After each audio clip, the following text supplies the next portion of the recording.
गंदगी सिर्फ हवाओं में नहीं है, गंदगी सिर्फ नालियों में नहीं है, बल्कि हमारे देश जो करप्ट अधिकारी हैं उनके दिमाग में भरा है।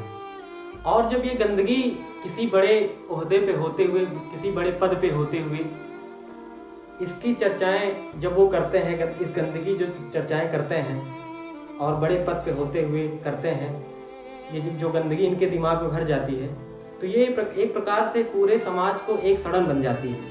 जब ये सड़न बन जाती है तो उसकी बदबू उस तरीके से हमारे समाज के लोगों को फैलने लगती है। अगर खास करके यदि कोई अधिकारी ये चीज़ कर रहा हो, कोई सीनियर सिटीजन कर रहा हो और उस बड़े ओहदे पे कर रहा हो, तो ये बहुत बड़ी एक नकारात्मक है। आज हम बात कर रहे हैं एमपी के आईएएस संतोष वर्मा जी।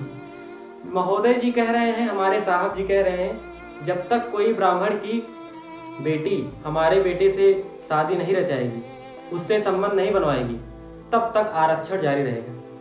हम इन्हीं की बात कर रहे हैं। जरा एक क्लिप के माध्यम से हम देखते हैं महोदय जी क्या कह रहे हैं। एक परिवार में एक व्यक्ति को आरक्षण मिलना चाहिए, जब तक कि मेरे बेटे को कोई ब्राह्मण अपनी बेटी दान नहीं करते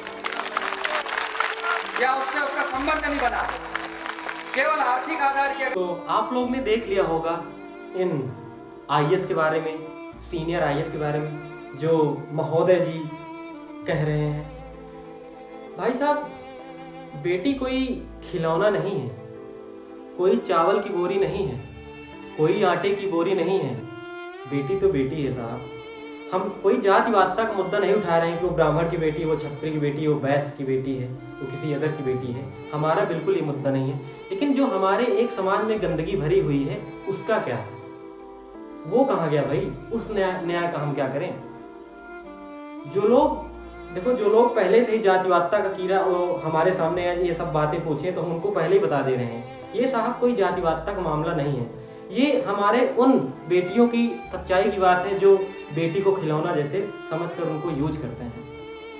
और ये महोदय जी जो हैं, ये इनका अगर कारनामा आप सुनेंगे, रीवा में इन्होंने नौकरानी को फंसाया, उससे संबंध बनाया, और जब शादी की बात आई तो महोदय जी मुकर गए।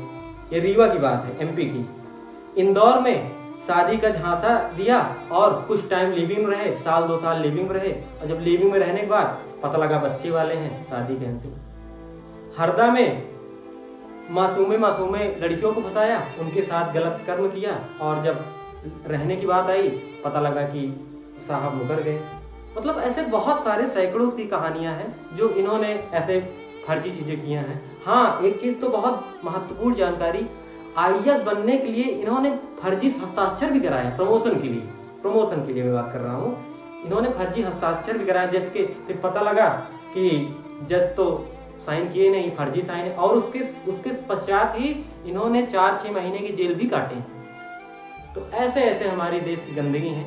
इस पे आपकी क्या राय है? एक बार हमारी अपनी राय कमेंट बॉक्स में जरूर दीजिए। Thank you so much. जय हिंद।